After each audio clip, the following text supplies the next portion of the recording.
यदि तपाईँ पनि युट्युबमा भिडियो बनाइराख्नुहुन्छ भने तपाईँलाई पनि थाहा छ युट्युबमा भिडियो बनाउनको लागि थम्बनेल अनिवार्य चाहिन्छ। थम्बनेल बनाउनको लागि चाहिँ कति टाइम लाग्छ तपाईँलाई? आधी घन्टा 1 घन्टा, अझै नयाँहरूलाई त 2-3 घन्टै लाग्छ। किनकि मोबाइलबाट थम्बनेल एडिट गर्नको लागि अलिक गाह्रो हुन्छ, झन्झटिलो हुन्छ, धेरैवटा दिमाग लाउनु पर्ने हुन्छ, स्टाइल कस्तो राख्ने, डिजाइन कस्तो राख्ने, हरेक कुरा सोचेर बनाउनुपर्छ।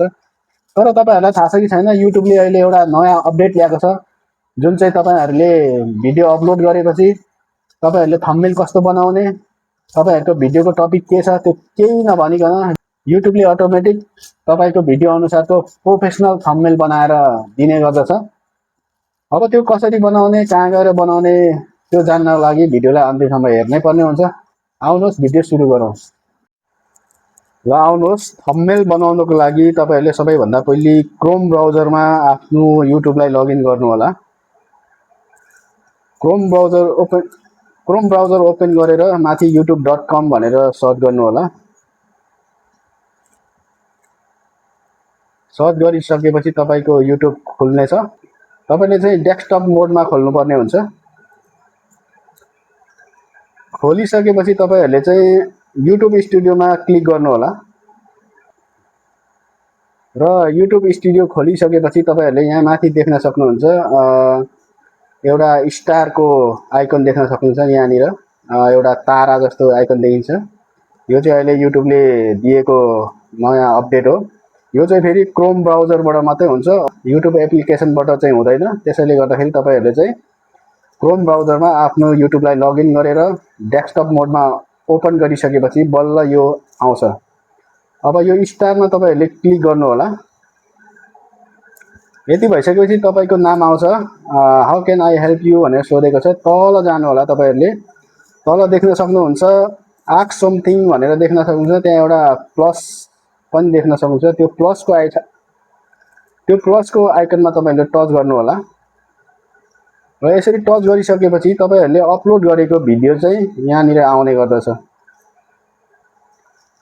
जुन चाहिँ टपमा आउँछ त्यो भिडियोलाई तपाईँहरूले क्लिक गर्नु होला। यति गरिसकेपछि तपाईँहरूले यहाँनिर कमान्ड दिनुपर्ने हुन्छ, एउटा थम्बनेल बनाइदिए भनेर। त्यसैले म यसलाई भन्छु,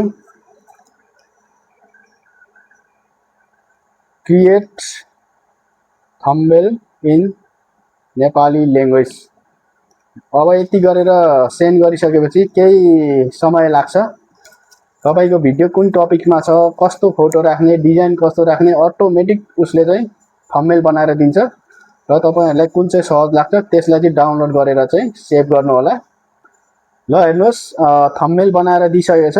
अब तपाईँहरूले यसलाई कसरी डाउनलोड गर्ने भन्दा चाहिँ यसलाई टच गर्ने, यहाँ एरो दिएको छ, एरोमा क्लिक गरेपछि डाउनलोड भनेर आउँछ, त्यसलाई डाउनलोड गर्ने अथवा यो भिडियोलाई टच गरेर होल्ड गर्ने अनि डाउनलोड इमेज गर्ने।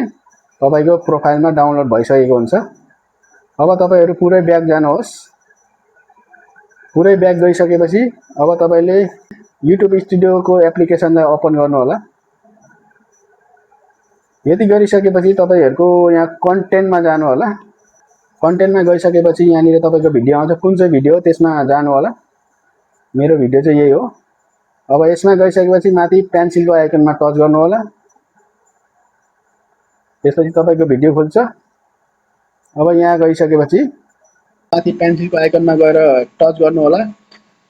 त्यति गरिसकेपछि तपाईँको चाहिँ थम्बनेल राख्ने अप्सन आउँछ। ग्यालरीमा गएर त्यसरी बनाएको थम्बनेललाई चाहिँ सिलेक्ट गरेर चाहिँ डन गरिदिनु होला। अनि त्यसपछि तपाईँले अनलिस्टेडलाई चाहिँ पब्लिस गरिदिनु होला। बल्ल तपाईँको भिडियो पब्लिस हुन्छ। यसरी चाहिँ अटोमेटिक युट्युबबाट चाहिँ थम्बनेल बनाएर चाहिँ तपाईँले भिडियोमा लगाउन सक्नुहुन्छ।